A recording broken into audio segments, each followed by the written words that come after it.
Hello everyone, today we are going to learn basic Draftsight tutorial how to rotate viewport. So you can go to Sheet tab and we have this default viewport, and if you want to create new viewport you can type viewport, press enter, and I will click from this point into here. Now as example I will create simple sketch. You can draw rectangle and also circle, and back again into Sheet tab. So we have this viewport with the model.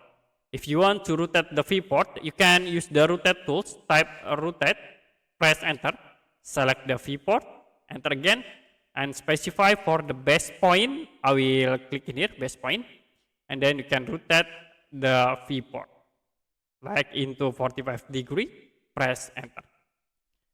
So you can create again new viewport, type viewport, press enter, select in here to create new viewport, and the next, if you want only rotate the models, you can double click, scroll down, scroll out to zoom in, zoom out, and then you can use the rotate tools to rotate the objects.